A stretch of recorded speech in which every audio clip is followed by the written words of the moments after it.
I'm super excited to chat with you, but shall we start with a song and then dive into some more conversation? Sure. This is a Dave Alvin song, and I believe we'll be doing this tonight. I was born by the river, it was paved with cement. I was born by the river, it was paved with cement. But I'd stand inside that river and dream that I was soaking wet. Someday it's gonna rain, someday it's gonna pour, someday that old dry river, it won't be dry anymore.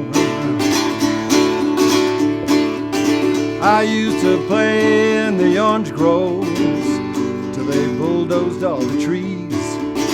I used to play in the orange groves till they bulldozed all the trees.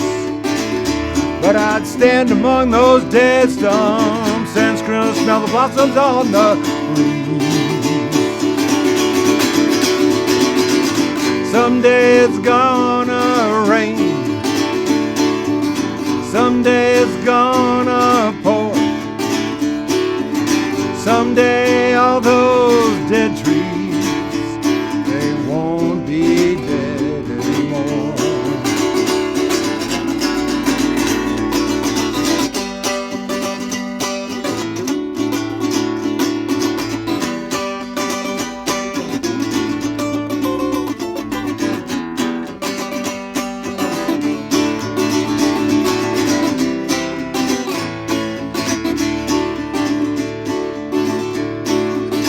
I fell in love with a woman, but she did not fall for me.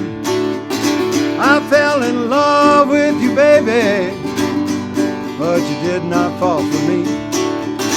Now I'm as dry as that old river, and I'm as dead as those old trees. Someday it's gonna rain,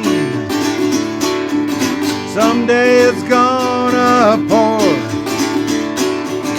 someday this old heart of mine is gonna fall in love once more.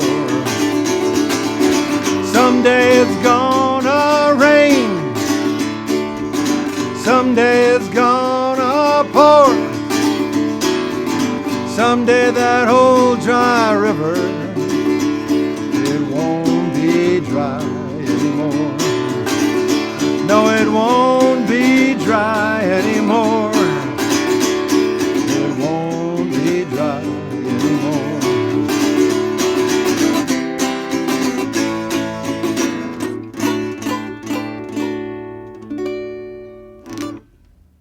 You're listening to John Doe on the home stretch at KXCI here, live from Historic Hotel Congress. And John in town this evening, along with his longtime creative collaborator, Exene Cervenka. They are opening as a duo for Psychedelic Furs tonight.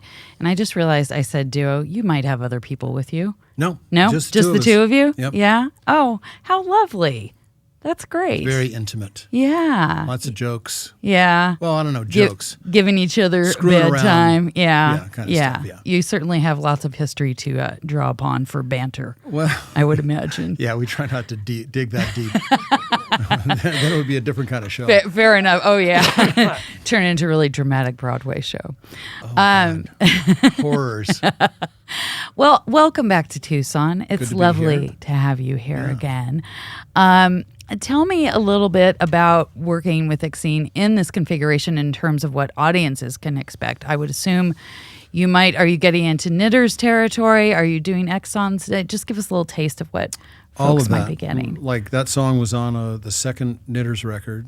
We do a bunch of Knitters stuff. We do some other like Johnny Cash and June Carter stuff, some Carter family, some other like old-timey music. Yeah, and then we redo X songs so that it fits this kind of configuration. Right. We don't do Los Angeles. Yeah. Because that would be dumb. Yeah, I love that song, but I can't imagine the stripped down version of it. You'd be surprised. Yeah. People call it out, and it's like, you're like, why? No. Why? No, not this time, folks. It's nice, but why? Tell me about your relationship with Psychedelic Furs. I would just imagine that this is a friendship. Is it? Well, X toured with them quite a bit in 2022. Yeah. And I think it was just, a booking agent say, hey, what about this? And, it was good time for us and the money was right and all that kind of thing. And I have to admit, didn't know much about the Furs except for just, their hits, which are several. Yeah. And then they put out a record the same year that we did, that Alphabet Land. They put out Made of Rain. It's a great record. It really is. And and I mean, it's just it's raw, even though it sounds just like them. I mean, the songwriting is, but it's not a lot of frills, or it doesn't sound like it could sound. It would sound current years from now. Right. Where I think of some of their other stuff they were relying on, or they were talked into. Yeah. Who knows? I don't know if songs that sounds that kind of date it. Right. And that's cool. It's no big deal. I mean, because some people love to listen to a song because it reminds them of a time, and if it sounds of that time, like Prince is a great example. Right. Great songs, but they sound of that time. Jimi Hendrix, great example, sounds of that time. Right. The Doors could be yesterday. What do you think? Where would you put X in that category? Are you timeless? Yeah, we never, except for maybe one record, we never took the bait. Yeah. Yeah. Good for you. But it doesn't. I don't judge it. Yeah. Because I think it's cool either way. But we toured with them and loved it. It was a good combination. We're both pretty dark in our lyrical content, and there's so there's some, like we toured with Squeeze and it wasn't as good, or just it wasn't as good a match, right? And the audience likes both X and the Furs, and with Exene and me, I have no idea why they want to, but they've been doing some stuff with like Evan Dando and I forget who else, but sort of a smaller unit, probably because they don't want to have to wait around for everyone to move their crap off the stage. Right. Yeah. Fair enough. Yeah. Well, you're here in a very simple and lovely minimalist format. I love this, just acoustic guitar and your beautiful voice. We'll play one more song and then chat a little bit more? Yeah. Sound good? What you got in mind? It's when someone says play 3 songs and you have 150 that you can play, it's difficult to winnow it down to a. Well, how about Los Angeles? No, I'm just kidding. How about Hungry Wolf on an acoustic guitar? Okay. Let's see. Okay. I'm going to do. I'll do this song. Exene and I do this sometimes. We haven't been doing. Exene and I do this sometimes. Oh, you're okay.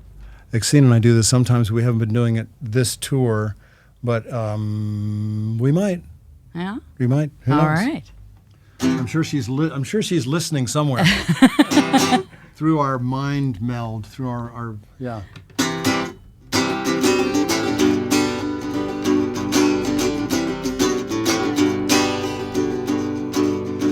Sat at home, the windows tinted black. It hit you hard, and you cried so long.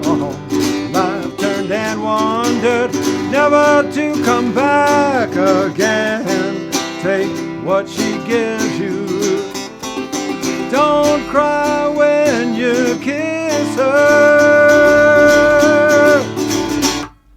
When you fell out of the Starlight Inn, you were too hurt to walk, too bad to begin. I looked at the sign, but I couldn't feel bad for you. Take what she gives you. Don't feel sorry for her. Pull little girl ran away for good. I've tried to explain why she won't say a thing. Sad, sad thing. It's so far away now. How can I say why she won't talk at all? She holds a deck of cards. She wants to be alone. She still says I've been very ill, and I've tried waking up. Now I want to be alone.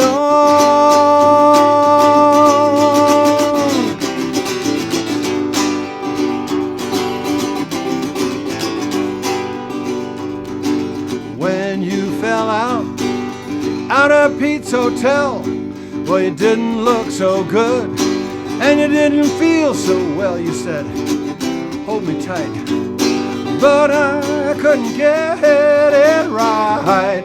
Take what she gives you. Don't cry when you kiss her. Poor little girl ran away for good. I've tried to explain why she won't say a thing. Sad, sad thing. I'm so far away now.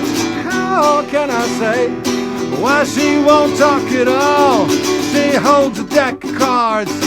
She wants to be alone. She still drinks in the dark. The radio is left on late. She saw a madman fight and break it all 'cause he hated himself. She felt better off 'cause she was only drunk.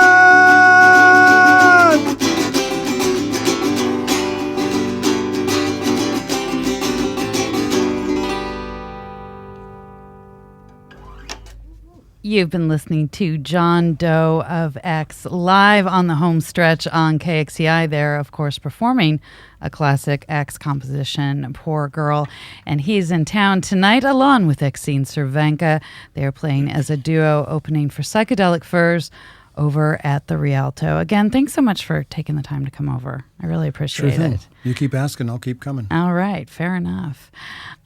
So you have somewhat of a history in Tucson, specifically through working with Hal Gelb on The Westerner. I remember right around the time I actually moved to Tucson, I think that album was in the works.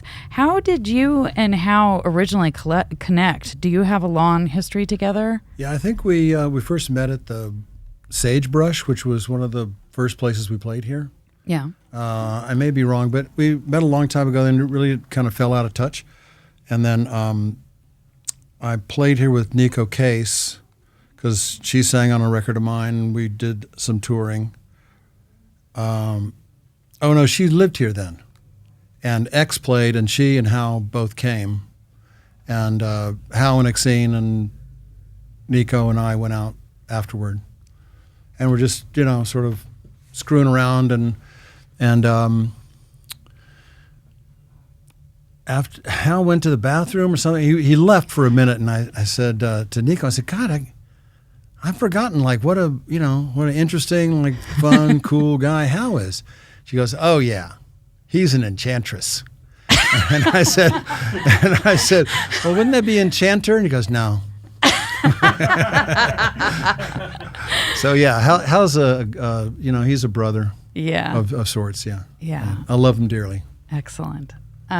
Well, I'm so glad that is something that you have to connect with when you come back to Tucson. It's always great to have. And I think I recorded or did something at the original Wave Lab, and then before it moved, yeah. We recorded the Westerner at the one that was right around here somewhere, which is gone. And it was good. It's good.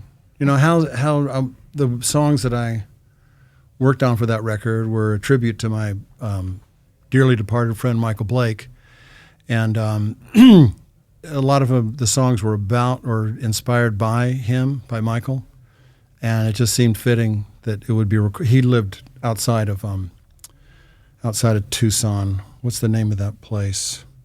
It was just a post office for a little while. Vale. Oh, okay. Yeah. So when very Michael logical. lived there, he lived up in this X9 ranch before all the development went on up there, and So it seemed fitting. Yeah. Yep. Lovely. So we were talking on the last break a little bit about the psychedelic furs and the history of X, and you said we didn't take the bait, which I think is safe to assume you didn't get roped into shifting within your own genre at the whim of some other sort of... Yeah, we did a bit. Corporate, a bit. Yeah. Well, I'm glad that you brought that up because recently we had on the show Kid Congo Powers and Alice Bagg, who are in a new collaboration together. Yes. And of course, I think of them logically as peers of yours in terms of LA and what was happening in the late 70s and early 80s. And I was talking to Kid and Alice about that, about punk rock geographically specific to LA and what it was like at that time and where they're at in their careers now because they're starting this new band. And we were talking about those formative years, you really can't compare anything to the seismic experience of your punk rock awakening, if you will, those things that hit in adolescence and early 20s. But they both get a lot of satisfaction out of pulling that through into what they do now and kind of taking those lessons and ethos and ideas. Do you feel like punk rock is something that is still very much a part of who you are as an artist, as a decision maker? Sure. Yeah. I mean, it's punk rock is just freedom. It's just saying, do what you want. Don't settle and F the man, all that kind of stuff. But it isn't. It has a lot more humor than people give it credit for. I think as it progressed, it got a little more self-righteous and stuff like that. But I mean, we always had humor in our lives and in our lyrics and stuff like that. Yeah. Not taking yourself too seriously. And both Alice and Kid also cited a sense of inclusion. They felt like they didn't belong in other worlds creatively and that punk rock in LA at that time felt like it had room for them. Yeah, if you want to get, stuff thrown at you and, just because you have a leather jacket on, you want to be part of this club that gets abuse, come on in. We'll take all the help we can get, and it's a blessing, or we're really grateful that we're still around. A, and B, that we, X just made a new record. We're going to put it out in August. Oh, wonderful. Yeah. Well, hopefully a plague won't get in the way of you touring behind it either. Right. You had to say that, didn't you? Well, it was the last time we talked. You and we did an interview on Zoom when you're stuck at home, and it was, but I made a record. Yeah, made a solo record. You then, did. And X put out their record then, so it wasn't all bad. Luckily, no one really close to us, went into the hospital. But I think that the carrying those lessons forward is all you can do, because if you don't, you'll repeat yourself, but you can't be predisposed to not trusting people, or saying, oh God, this is, it's going to be bad. Right. It's going to be bad, because it's not. Keeps you out of a rigid framework. And we did, we were never like Throbbing Gristle or even Sonic Youth, where we were just these iconoclasts and wouldn't listen to any. We were being accessible. We wrote songs that had choruses and stuff like that. And so, we were playing the game to a degree from the beginning. But it seemed like I don't. But we're just weird enough so that we never really. Yeah, and I think are included. It seems like you enjoyed singing those choruses. You're not afraid of a hook. I ain't afraid of no chorus. but we're just still just weird enough, or not within a genre or a type. Where, we'll never be in the Rock and Roll Hall of Fame, and that's okay with me. I don't care. We're doing great. We live very, very good lives, and that's the biggest success. Absolutely, absolutely. I couldn't agree more. I'm Hannah. I've been talking with John Doe of X. He and Exene Cervenka of X will be across the street this evening, opening for the Psychedelic Furs at the Rialto. Again, what a joy to have you in. Do you have one more song out of those 150 in you? I got a million of them. I just have to decide. Just deciding is the hard part. All right, I'll do something to illustrate that sense of humor. Okay, very And, good. And no animals were harmed during the writing, nor the recording, nor the performance of this song Excellent. that we know of.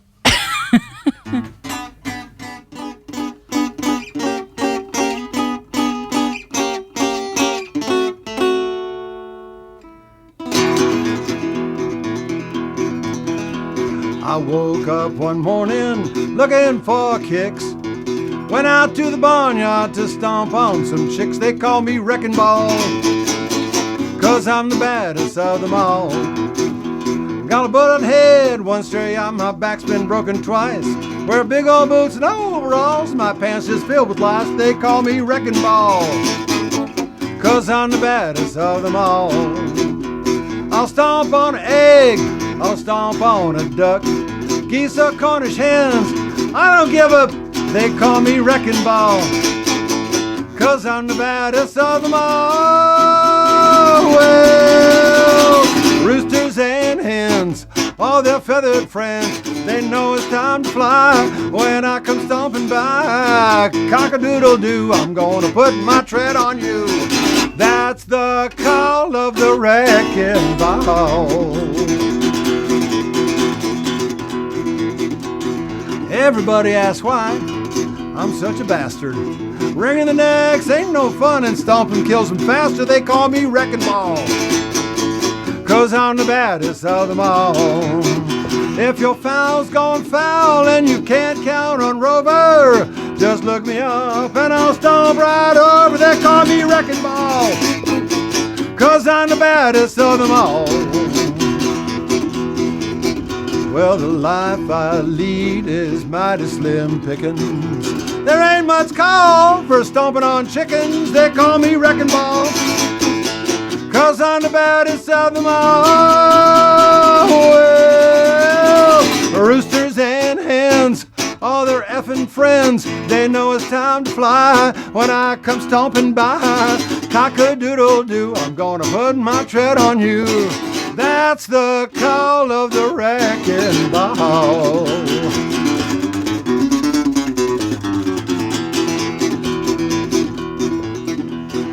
Every Sunday night I pluck the feathers from my shoes.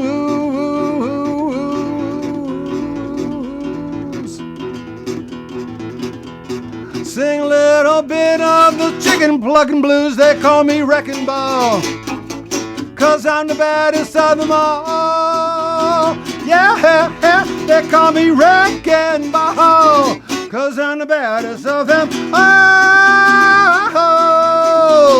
Woo-hoo-hoo. Woo-hoo-hoo.